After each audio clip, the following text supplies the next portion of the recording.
As seen on TV, you're seeing me on TV. Hi, everybody. This is Wake Up Wenatchee Valley. It is Thursday, the 7th day of March, 2019. I'm Dan Kuntz, your host. Thanks for starting your day off with us here on the NCW Live channel. We hope you ended your day with us here at the NCW Live channel, and we hope throughout the course of your day you hang around and be a part of our happy little television family. Good show for today. Lots of things going on. My guest in the second half of the program, local historian, author, actor, writer, Rod Molzahn will be my guest in the second half of the program. Rod came in yesterday to give me a little chit-chat. We had a great conversation. You don't want to miss that. He's a fascinating guy. Second half of the program, Rod will be on. Also, we have sports. The Wenatchee Wild and West Kelowna Warriors are now tied at 2 games apiece, which means there will be at least a Game 6 at the Town Toyota Center on Sunday night. We do have highlights, so to speak. Also highlights from the Seattle Mariners, who did battle last night in a rare evening spring training game. That'll happen when we get to sports. Also, the latest news. We will touch on the obscure holiday. We got birthdays for you. Today in history, everyone is entitled to Mike McNally's opinion, and hey, it's Thursday. That means Kennel Cameos with Megan McPherson. We're going to see if we can get Calvin the dog home. You can play a role in that. And I have a distinct feeling, I looked at the preview of Kennel Cameos this morning. I think Dawn Davies went on vacation someplace. She looks real tan. I'm so jealous of her. Most of the people who've been spending the last 6 to 8 weeks here in North Central Washington are not so tan, as this long winter just won't go away. We had snow again yesterday. We got some good news. We're in for a fairly dry period until we get to the middle part of next week. But believe it or not, we could still get a little bit more snow by the time we get to mid-March. And the really, really cold temperature is going to moderate a little bit. All of our afternoon highs are still going to be either below normal or well below normal, but we can't bust out of this. A couple of weather stats for you to throw your way. Yesterday's high was 30. Our normal high should have been 49, 19 degrees below normal. Yesterday's low was 24. Our normal low would have been 32, so we were only 8 degrees below normal there. That's not bad. Here's a stunning statistic for you. The last day that the high temperature was at or above normal, January 29th. The entire month of February, every day, the high temperature was either below where it should be or really below where it should be. Check this out, too. I did a little research on the internet this morning. On December 21st, which was the first day of winter, the winter solstice, it was 50 degrees that day on December 21st. And that was a record high temperature for that day. And since then, check this out, we've set record low temperatures on February 11th, February 13th, February 12th, March 3rd, and March 4th. One of the strangest winters I can ever remember. Forecast details are coming up. It is 3 minutes after the hour. Let's go around the Wenatchee Valley, North Central Washington with a Valley View camera. Good morning, Pybus. Pybus Public Market. That's the camera from the roof of the Cascadian in downtown Wenatchee, pointing right at the Pybus. You can't quite make out the new Hilton Gardens Inn, which is scheduled to open here in just a couple more months. Boy, the hotel business is going just crazy here in North Central Washington. But these guys know what they're doing. They don't build hotels if they don't think people are going to use them and put heads in beds. So more power to them. You can see the Works gym there and the beautiful Pybus. Kind of quiet this time of the day, but it will pick up in intensity and in popularity as the day progresses. Camera 2, where are we going, Megan? That's got to be Billy Goat. Am I correct, Megan? Yeah, that's Billy Goat. That's just unbelievable. Way up above the low clouds and fog. We're going to not have any sunshine today unless you get up to about 7,000 feet, and that's where that camera is. So down there is Bridgeport, Brewster, Pateros, the Methow River, the Columbia River, and the Alta Lake Golf Course. It's all down there somewhere over the clouds, and that's what you're going to have to do if you want to soak up some vitamin D or whatever it is. What is it when you get sun? I can't remember now. Anyway, you're going to have to go up. Ain't going to happen here today. Camera 3. Megan says, let's go look at Monument Hill. That was a guess. Good for me. All right, I'm 3 for 3. That won't last very long. You can see the Clock and Ridge area. All the golf courses are covered in snow, and they're not supposed to be. It's kind of, for us golfers, it's... And now all the golf simulators at the Highlander and at various other places where you can hit into a screen, they're all being taken up by high school golfers because they have nothing else to do. They got to get their swings into shape, and they can't go out and do the real thing. Good morning, Quincy. Opportunities are unlimited out there, by the way, in case you didn't hear. And camera 4 is a view of, that's the Chelan Falls camera? Is that correct, Megan? Hey, I went 4 for 4. That rarely happens. Looks like the sun is creeping up over there. Now, it looks considerably clearer up there than it is down here. We have fog and clouds, and we're going to have mostly cloudy skies today. We were hoping for quite a bit of sunshine. They've kind of changed that forecast a little bit. And as I mentioned before, we're not totally done with the snow yet. We're going to be fine through the weekend. But believe it or not, early next week, there's another chance of snow from the National Weather Service. That way, if you don't like the forecast, you can blame the government. Let's take a look at what we have. We're looking at cloudy skies today. High of about 38 degrees. Not a lot of wind. No snow in the forecast. That 38-degree mark is still well below normal. In fact, now that it is the 7th day of March, our normal high temperature is supposed to be 50, not 38. And our overnight low is supposed to be 33, not 23. So this cold stretch of weather is not going to change at all. Mostly cloudy tonight, 23 for the overnight low. We'll transition to partly sunny to partly cloudy skies on Friday. High of about 34, some patchy freezing fog overnight Friday night. Saturday, quite a bit of sunshine, cool temperatures, only 34. We'll be lucky to get to 34 again on Sunday. So if you like the sunshine, Saturday and Sunday is mighty fine, but the cold temperatures are not going to hang around. And then once again, we're looking at a chance of snow on Monday into Tuesday. Monday into Tuesday. Could get a little dusting of snow still. And that's crazy. That's mid-March. That's not supposed to happen. One friendly other reminder, by the way, daylight saving time kicks in on Sunday. We jump ahead an hour. It's the dumbest thing in the world. I don't like it, but I need to report it because the facts are the facts. So you'll set your clocks ahead 1 hour before you hit the hay on Saturday night. And you won't get that hour back until November. Sorry. 7 minutes after the hour, let's take you up to the major mountain passes. Things are a little dicey up there. I-90 right now. There's a traction tire advisory. That's a live shot. Snow, slush, and ice on the roadway. Not snowing on I-90, but they did get some snow yesterday, as you can tell. So they have a traction tire advisory on Snoqualmie Pass. That's a live shot of the summit there. Stevens Pass, just like I-90. US 2 Stevens has a traction tire advisory. That's a live shot. That looks even worse than, is that a tow truck there on the right? Looks like it, doesn't it? Traction tires advised on Stevens Pass. It is snowing on Stevens Pass. Compact snow and ice on the roadway. And again, traction tires are advised. And on US 97 Blewett, there's also a traction tire advisory, although it is not snowing on Blewett Pass. You still have some compact snow, slush, and ice in places on the roadway. So advisories across the board. I-90, Stevens, and Blewett. And people have asked me before, even though these cameras are courtesy of the Washington State Department of Transportation, the government entity that decides whether traction tires are advised or required or changed, all that stuff, that's the Washington State Patrol. That's their call. They send the troopers up, they drive over the pass, and they say, okay, we'll do a traction tire advisory for the time being. A couple of inches of snow for the mountain passes today, 3 to 5 inches of snow tonight. So they still got some residual snow from the cold front that's exiting our area, but it's still going to affect the mountain passes. And then that's going to be it for a while. So a couple of inches today, 3 to 5 inches tonight, and then they dry out with some intermittent light snow showers in the mountain passes over the weekend. Traction tires advised on the big 3, 9 minutes after they are. When we come back, your Thursday morning news. You're watching Wake Up Wenatchee Valley. Live this morning from Studio 4 in downtown Wenatchee on the NCW Life Channel.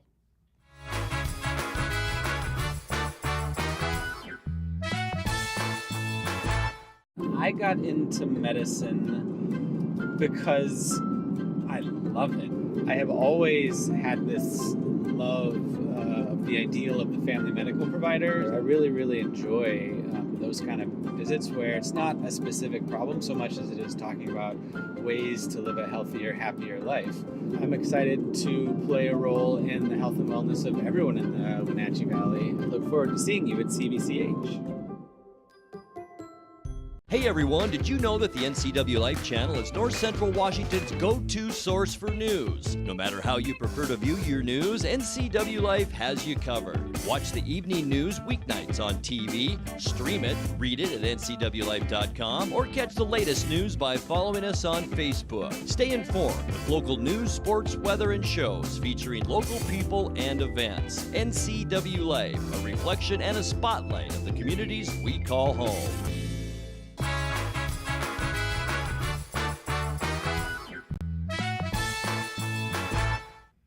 Welcome back to Wake Up Wenatchee Valley. We have some fog and some clouds. We are sitting at 25 degrees. No sunshine today.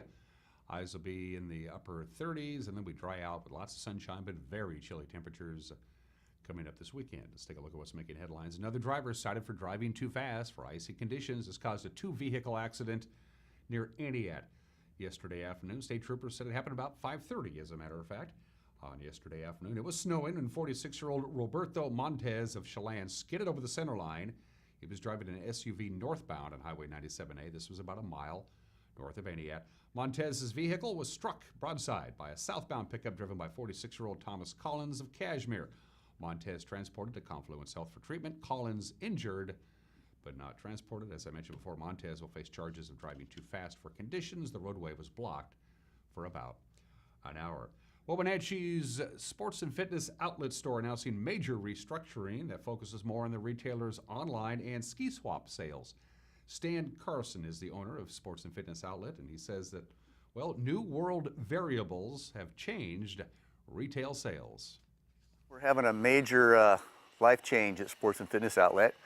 All of the changes going on in the world right now with the internet and the competitive pricing that we have to do.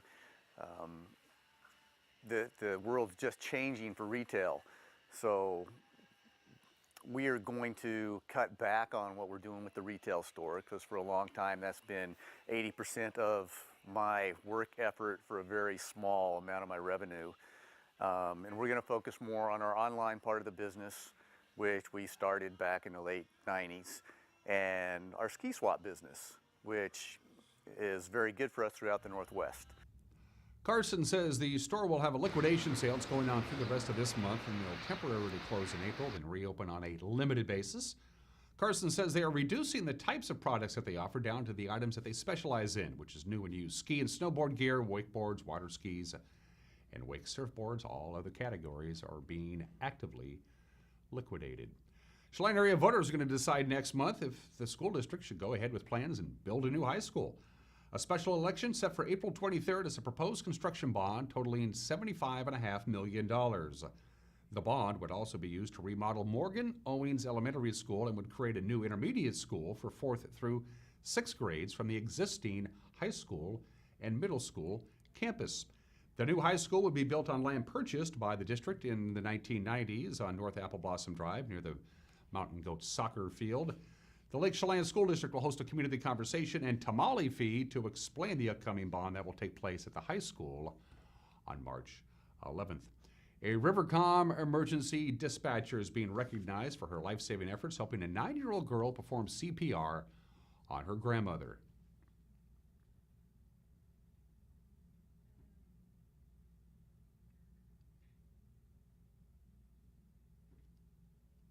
Push, push, push, push, push, push, push, push, push, push, push. 1, 2, 3, 4. 1, 2, 3, 4. 1, 2, 3, 4. 1, 2, 3, 4.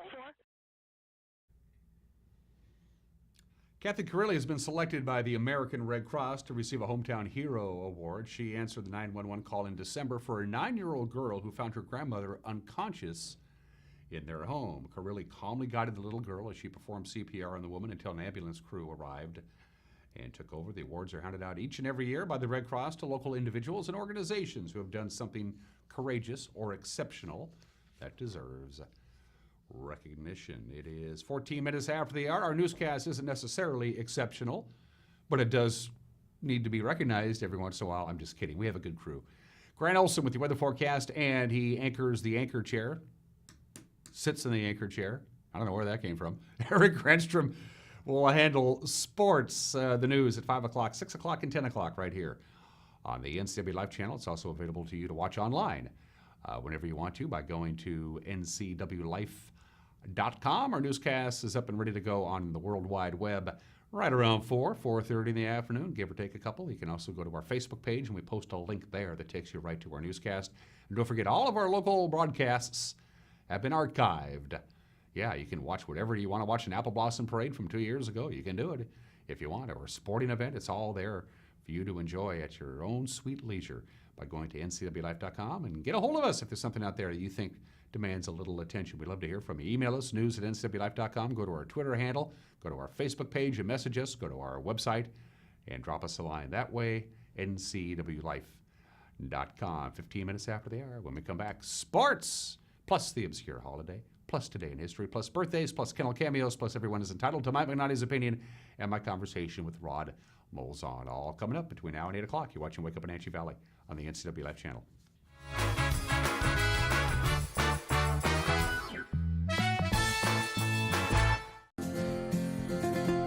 At Local Myth Pizza, we believe in real food, freshly prepared with only premium ingredients. Our cheeses are imported from Italy. Our sauces, dressings, and even our sausages are made in-house fresh daily.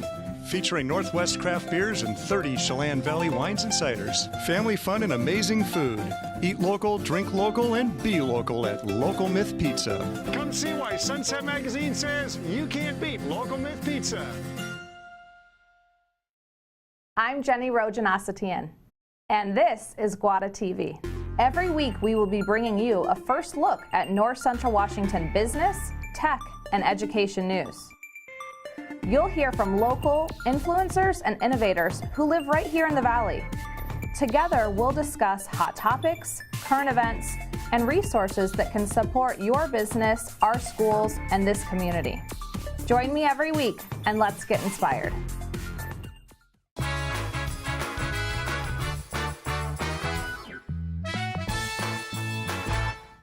Welcome back. 17 minutes after the hour on this Thursday edition of Wake Up Wenatchee Valley. I'm Dan Kuntz. The Wenatchee Wild and the West Kelowna Warriors are now tied at 2 games apiece in their BCHL playoff series. The Warriors topping the Wild 2-1 in overtime last night at the Royal LePage Place Arena. It was a night highlighted by goaltenders Cal Sandquist and Connor Hopkins playing outstanding in the pipe. Sandquist turned aside 31 of 33 shots.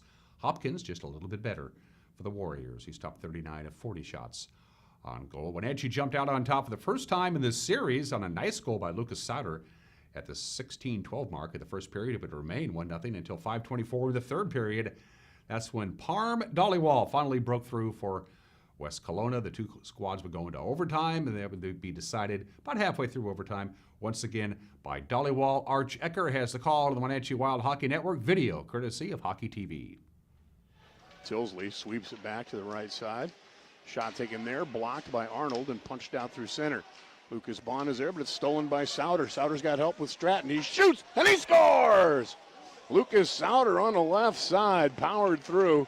He had Stratton driving up on the right wing, but Sauter saw a lane, took the shot, rips it home, and the Wilds, for the first time in this series, score first. Modry ahead for Arnold. Here's Arnold. He's got help with Sauter. Arnold shot, blocked, rebound shot, and that's sent high and wide. Rattles back around to the near boards. Bennett Norland able to get it out to center. Bond swings it to Bishop. Bishop's shot gets deflected into the left wing corner. Sent up top, right point for Bond. His shot, tip, and a score. I think Dollywall got a stick on it. Lucas Bond took the shot from the right point. And it deflected in on the blocker side of Sandquist.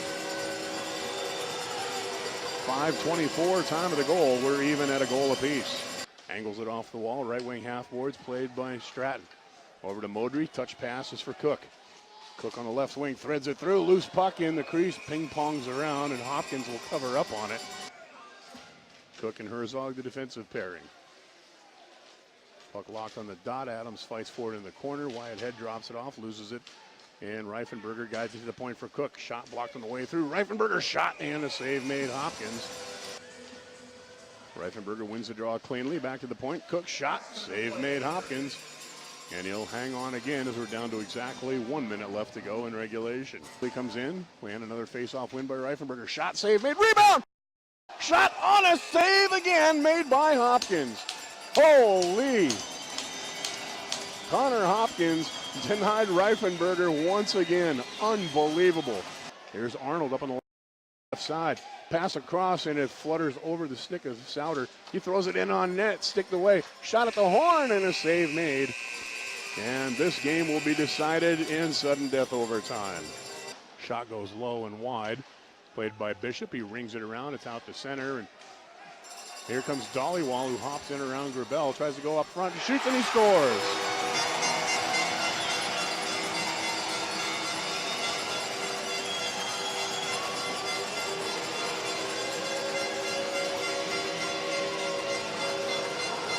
Parm Dollywall drove up the left side, got in around behind the defense, and from a steep angle lifted a shot up over the blocker of Sandquist under the bar and in.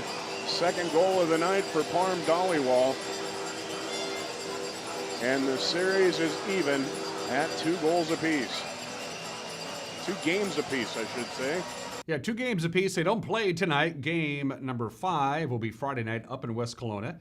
Game 6 back in Wenatchee at the Town Toyota Center Sunday night at 8 o'clock. It's a late start time because I got to change over from the KPQ Home Expo presented by Localtel to the Ice Arena. They only got about 3 hours to do that. So remember, we do know that they will be playing Game 6 Sunday at 8 o'clock. Game 7, if necessary, would be Monday night. Oakland scored a couple of runs in the second, the third, and the fourth. And they went on for a 7-4 win over Seattle in Cactus League play last night. David Kanha walked 3 times, cranked a 2-run home run to pace the Athletics. Meanwhile, Domingo Santana went deep for Seattle, his 4th home run of the spring. Early on, once I established myself, I wanted to see as many pitches as possible. Towering fly ball out to center field. We talked about this with Santana, just tremendous power. Wow. And that looks like it's over the line. I think that's a home run. It will be a home run. I can't even begin to explain to you how high that fly ball was. And we've seen that a few times here in this spring, and the leverage at 6'5" that he can have.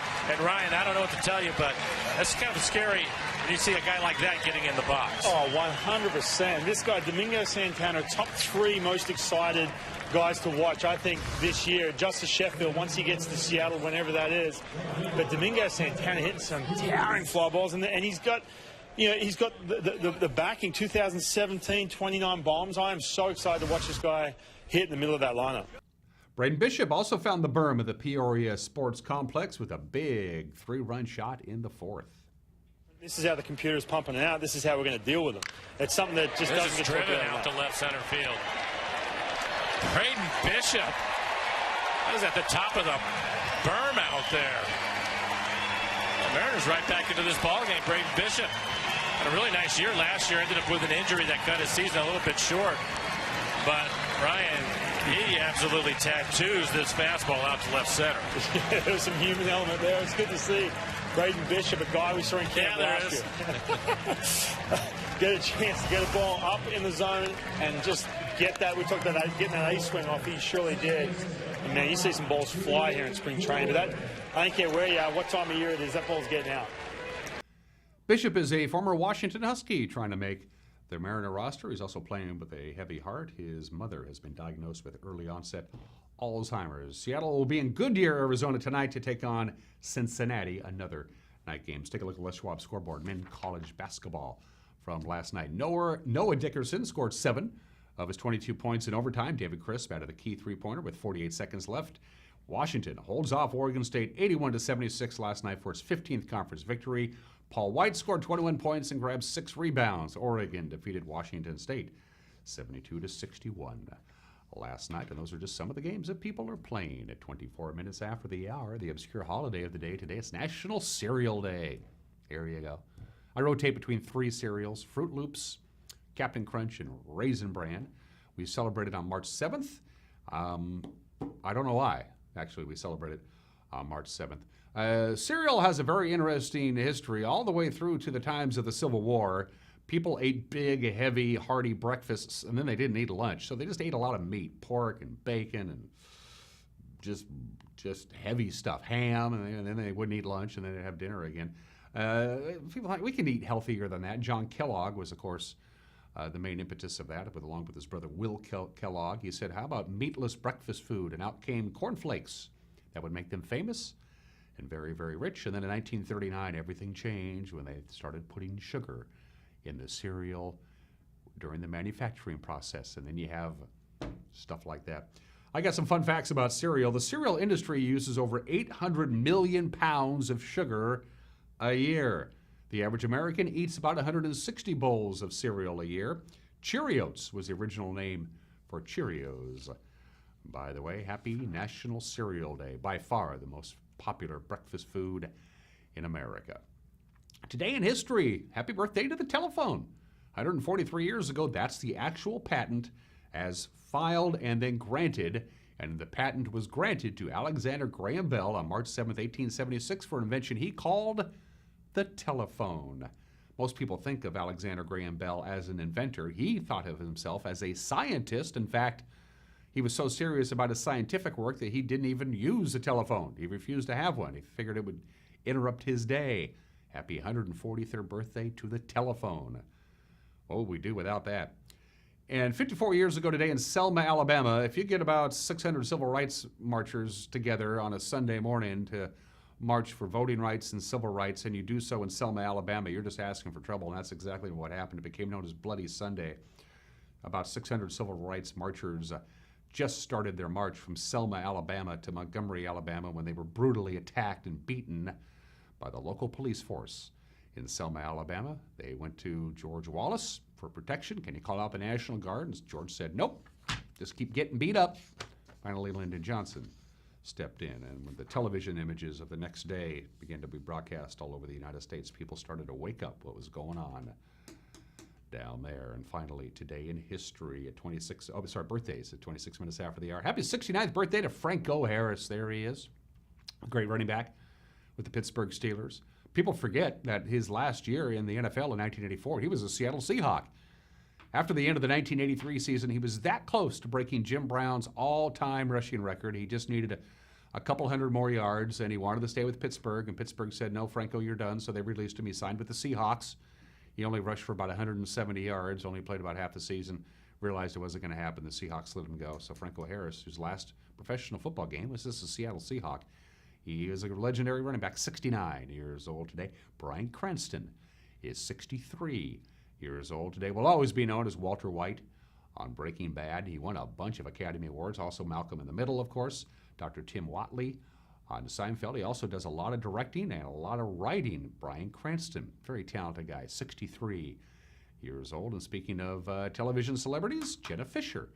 Pam Beasley from The Office is 45 years old today. All right, 27 minutes after the hour. Everyone is entitled to Mike McNally's opinion. That's coming up in just a couple of minutes. But first things first, it's Thursday. Let's see if we can get Calvin the dog home. Kennel Cameos with Megan McPherson.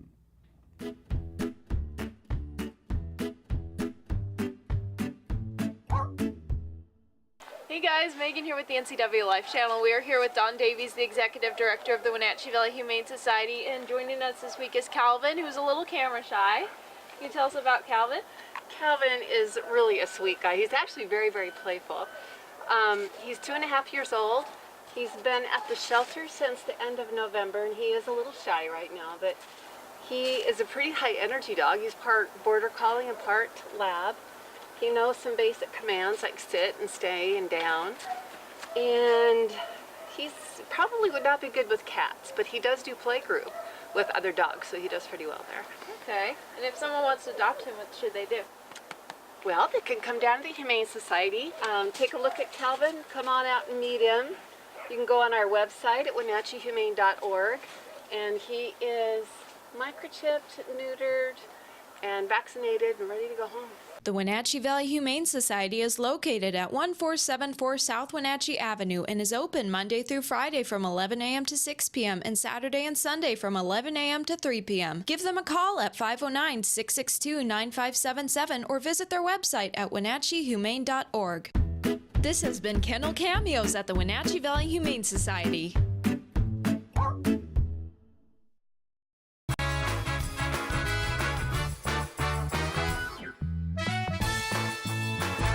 If you're stuck trying to find the perfect beer for you, look no further than Badger Mountain Brewing.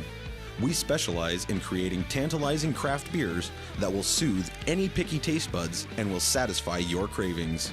Check out everything from our amazing Honey Blonde that will appease even the most finicky taster, or a delicious frothy stout for dark beer lovers. Experience them all at Badger Mountain Brewing.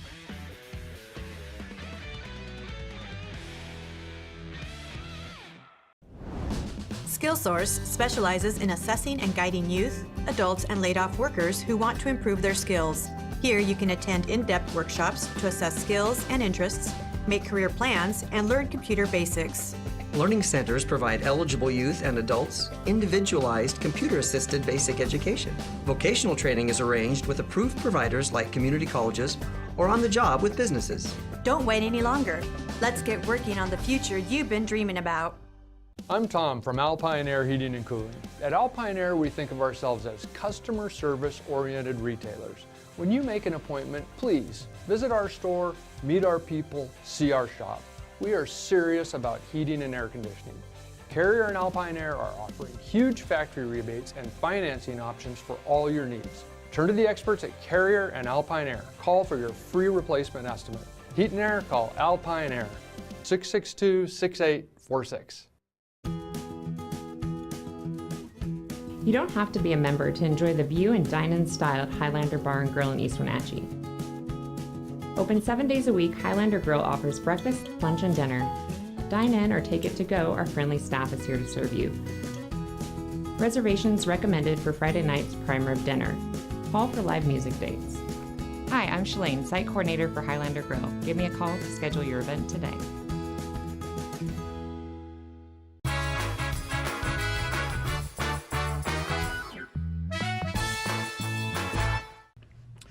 Hey, this is Mike Mad Dog Magnotti, and everybody's entitled to my opinion. Now, you hear sometimes how many Europeans speak more than one language when we Americans only speak English. Now, this has probably started to point out just how parochial and unsophisticated we Americans are. Well, Europe and the U.S. have similar land masses, but Europe has about 23 countries and about 50 different recognized languages.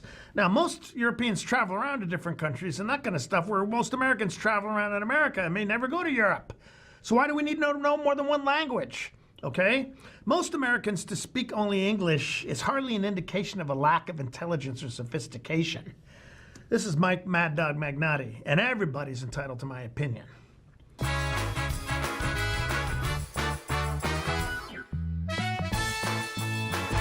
There's no substitute for the power of cable TV advertising. With Solion Cable TV advertising, you can reach your target audience right here in North Central Washington. We understand their viewing habits and can precisely target your customers on great cable networks like these. Call Solion Broadcasting today and let us show you how to put your business message right in front of thousands of prospects at a very affordable price. Solion Broadcasting, 509-888-2020.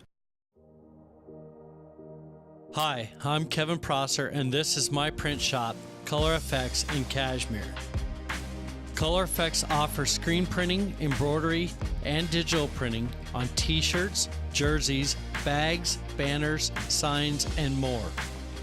With 30 years experience, you won't be disappointed with the quality and quick turnaround times you will get at more than a fair price. Please call Color FX.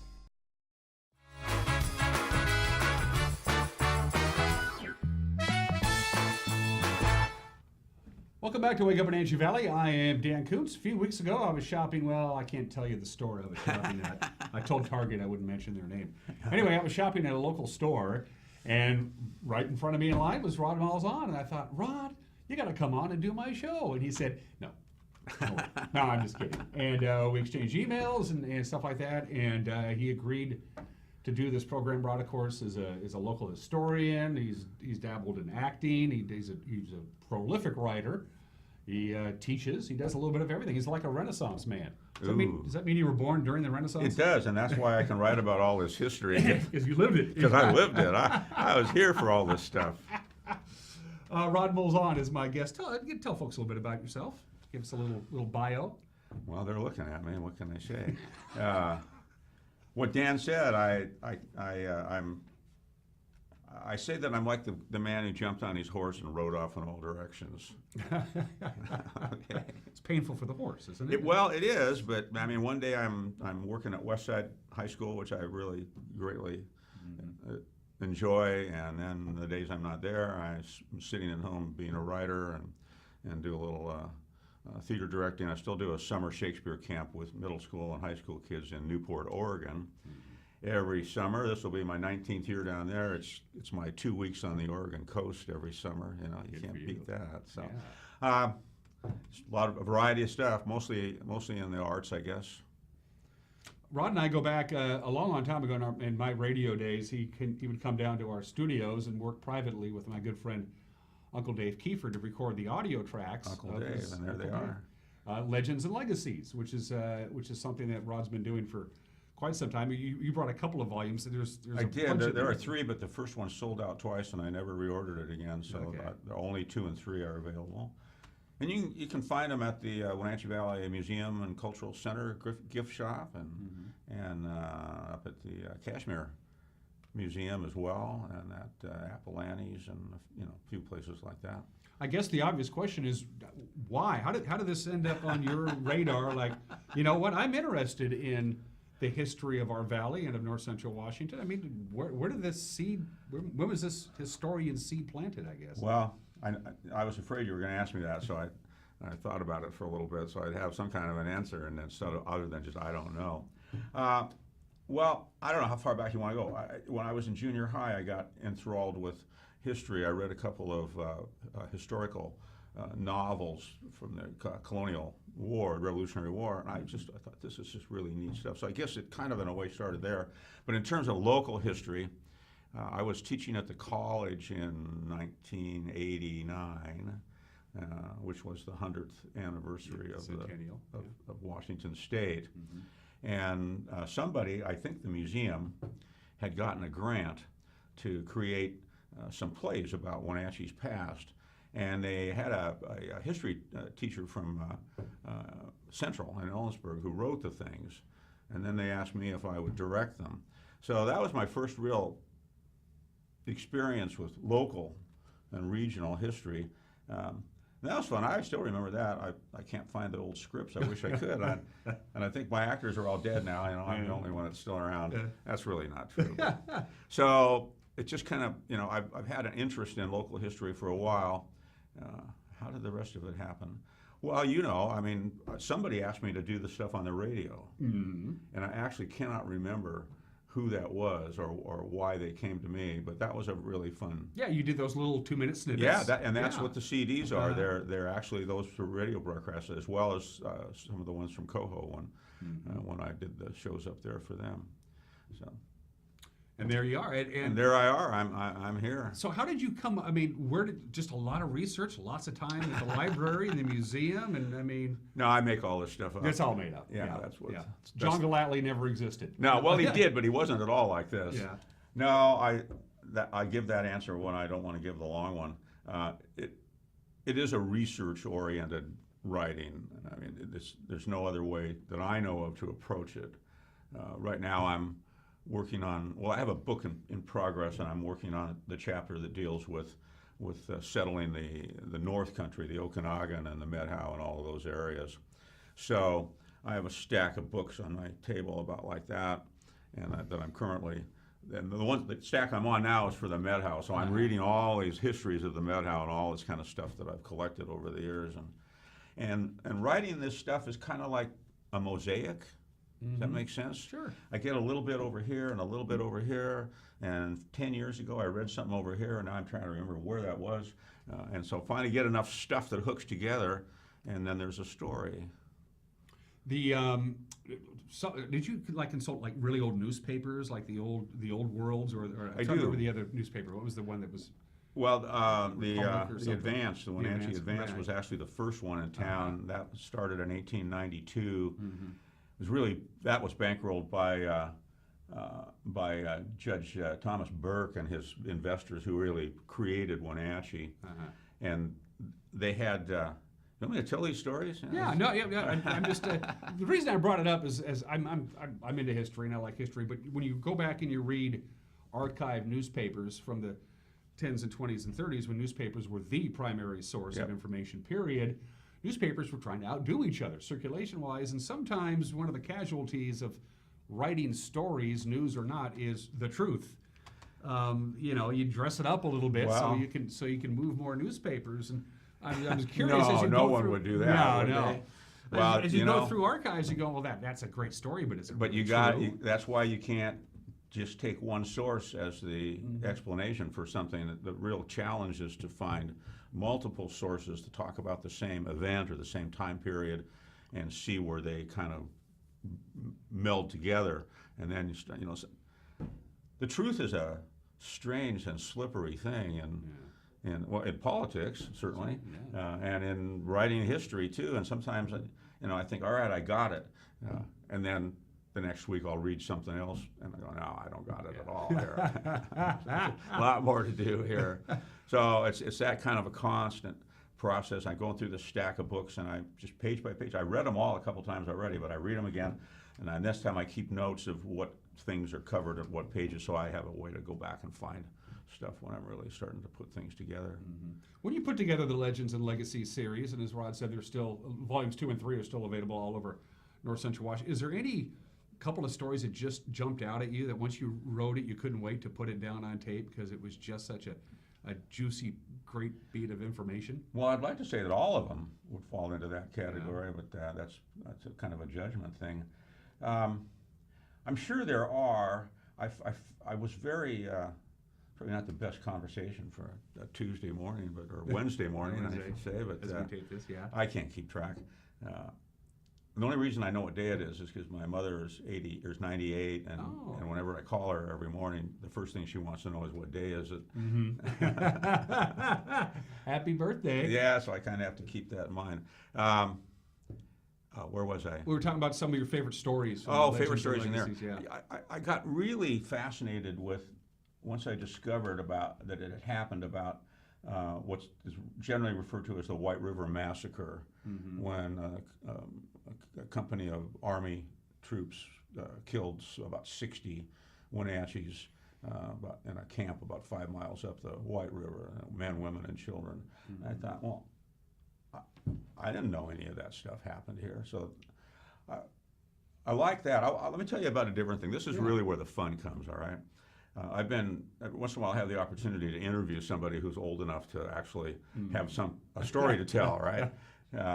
And so I was interviewing Dick Brender, actually, who is a descendant of A.B. Brender, the first white settler in the Wenatchee Valley, for whom Brender Canyon is named, right? And I'm not going to name names here other than Dick. And so I was sitting in his house talking to him, and he's telling me all these stories.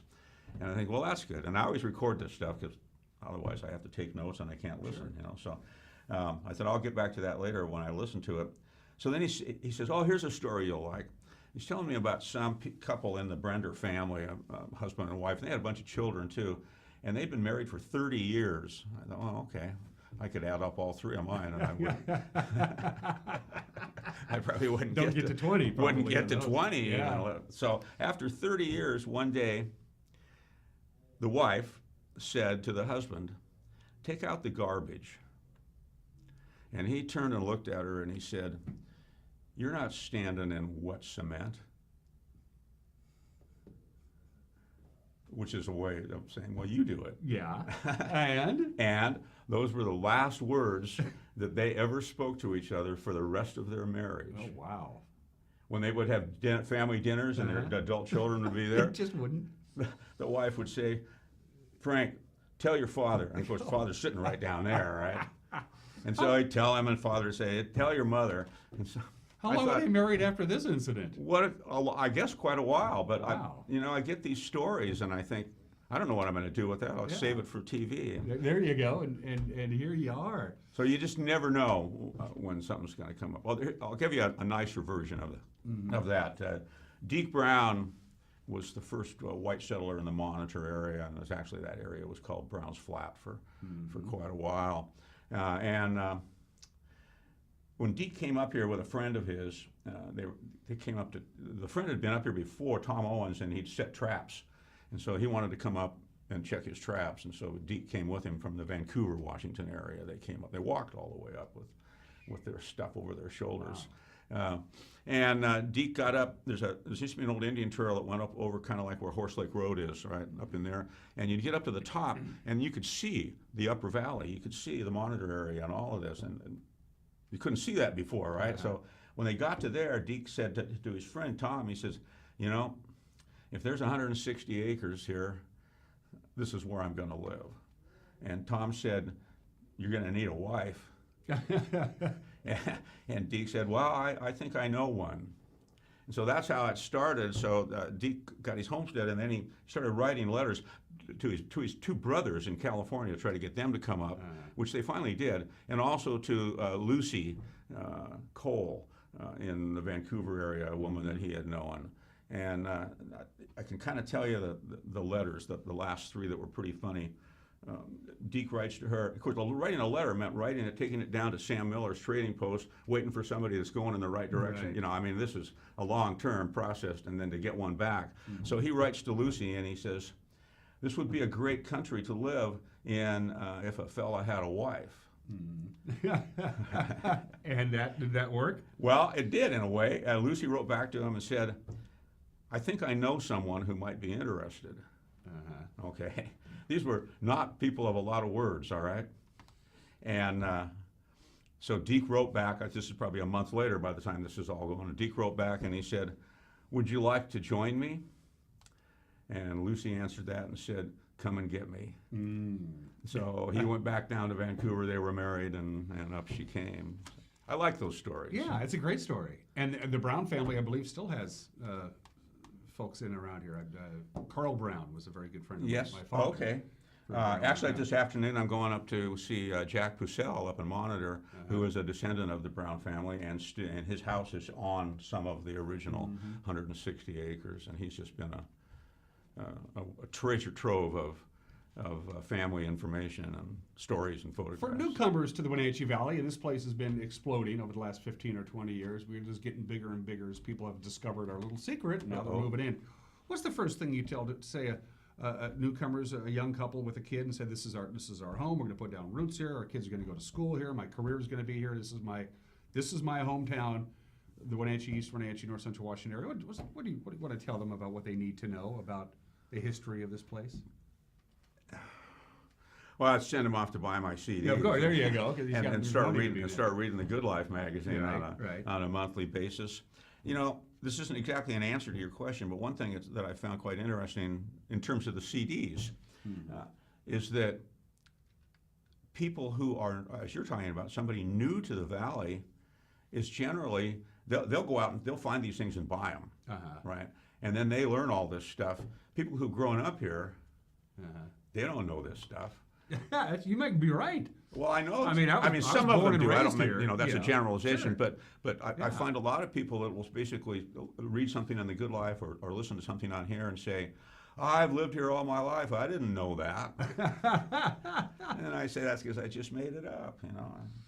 So. Is there any one singular event from 100 years ago or more that really changed the future of Wenatchee? I want to say like when the railroad tracks realized, well, we got to cross the Columbia someplace, just do it here, and then transportation became available, or was it the fact that you could grow stuff in the soil without having to do a lot to it?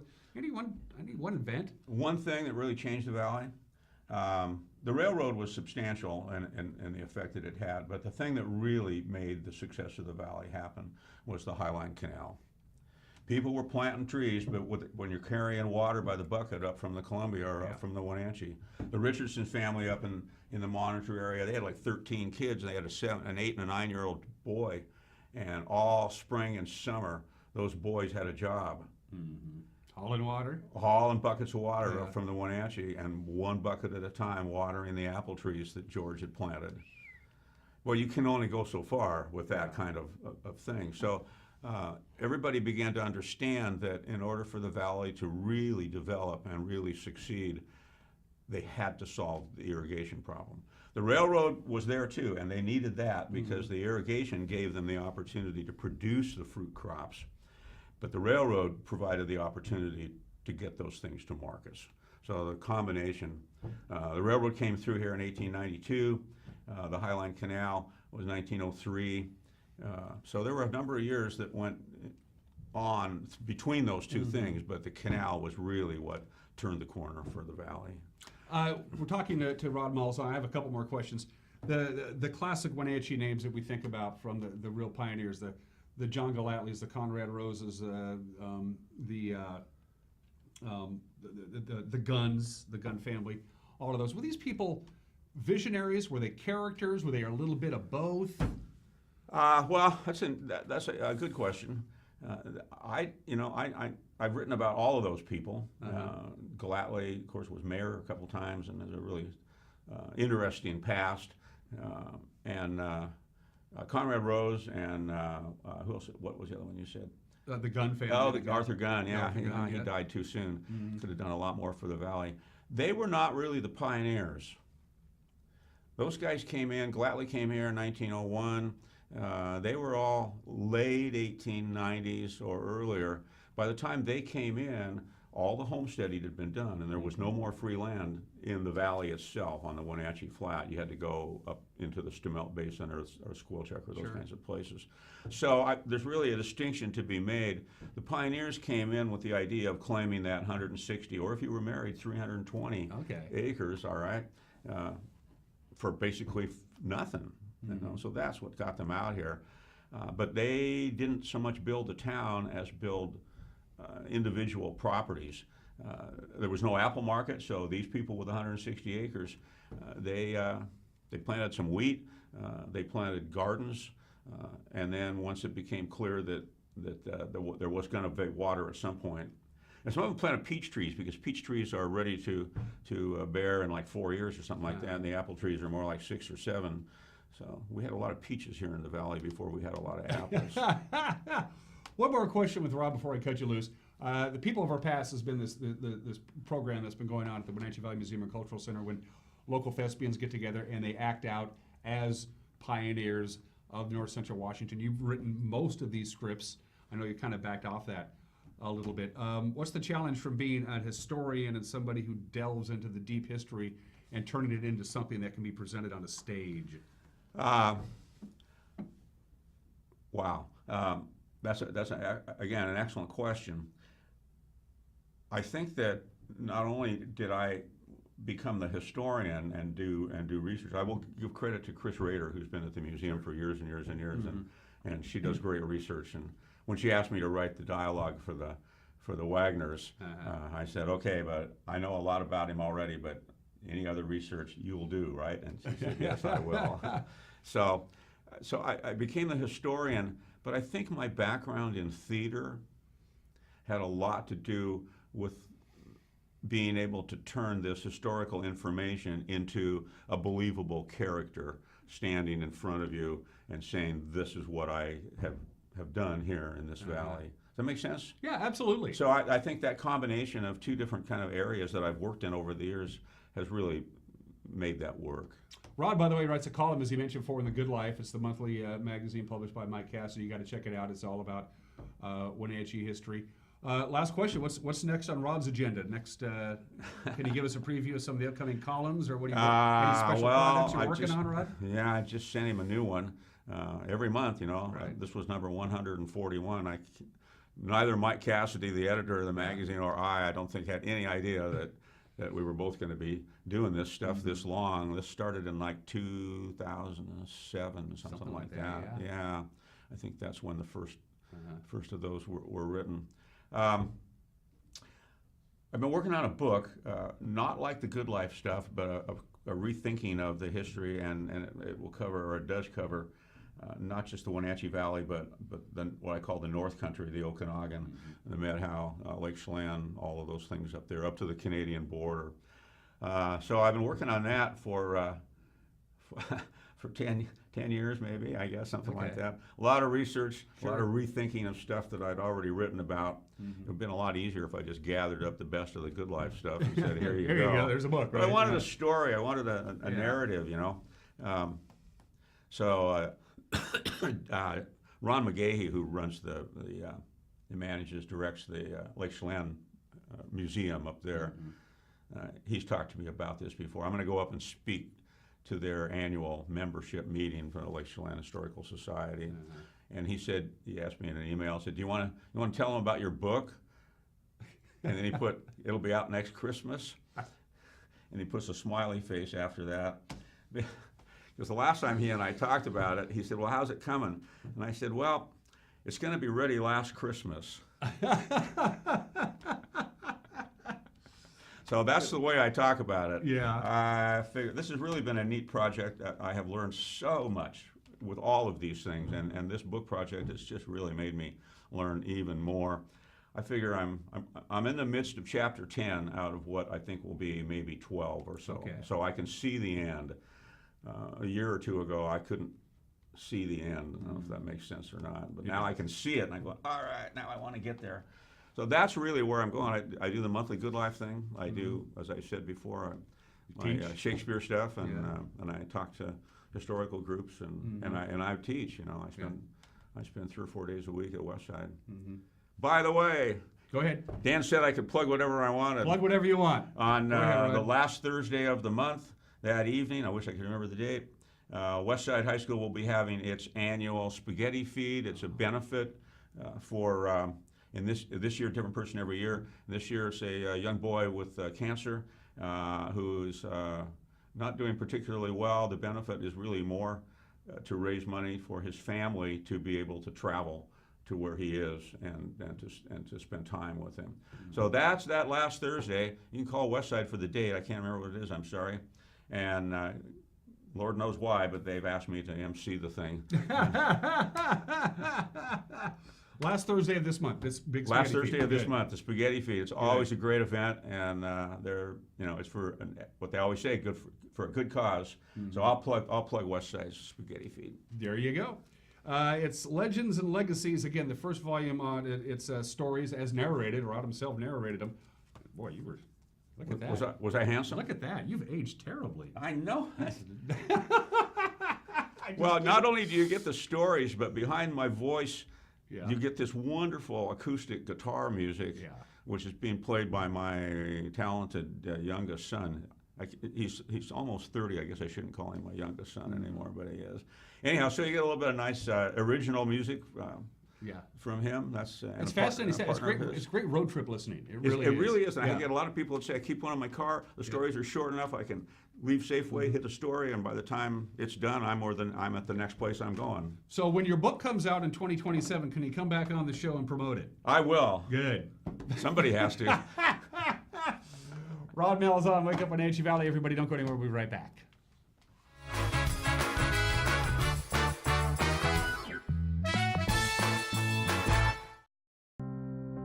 I'm working today. I have got some work to do today. Don't forget, I've got some work for you today. Have a good first day at work, Mom. Thanks. Your donations to Goodwill fund job training programs right in our community. New beginnings feel great, don't they? Yes, they do. Be a job creator. Goodwill. There's more behind the store. Dear Mary Maids, just got home from a trade show and I didn't have time to pick up the house. Kids made chili. Jeff did a mud run. Oh, and Winston shredded Teddy's bed. Again, please clean it the best you can. Oh, except for the statue Max made for me. Thanks, Abby. Hi, Abby. Clean kitchen, clean bath, clean floor, naughty cat. Poor Teddy. The statue is precious. You should keep it forever. See you next time, Mary Maids.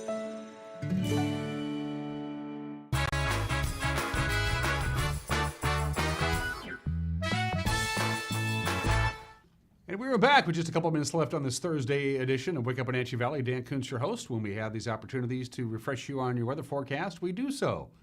So let's do so. From the National Weather Service, looks like we're done with the snow until Tuesday of next week. Not going to see the sunshine today. Sun's taking the day off. High of only 38. Our normal high on this date would be 50. So this long stretch, maybe record-setting stretch of temperatures below normal or well below normal is going to continue for the foreseeable future. Unfortunately, don't shoot the messenger. Cloudy tonight, no real snow in the forecast, 23 for the overnight low. Mixture of clouds and sun on Friday and a high of 34. Sun's going to be out and about all weekend long. Saturday and Sunday, as far as sunshine is concerned, no problems there. But look at those temperatures, 34 degrees. That's 16, 17 degrees below where we should be, and those overnight lows cooler still. Overnight lows in the teens as we get closer and closer and closer to spring, and it still feels like winter. So snow, we may be done with it. Hope so. Keep your fingers crossed. I think I can speak for everybody when we say we're done with the snow. But the cold temperatures, abnormally cold temperatures, record-setting low temperatures, we've had a lot of them in the last few weeks. That's going to continue. Everybody have yourself a fantabulous Thursday. We'll see you tomorrow. Take care. Bye-bye.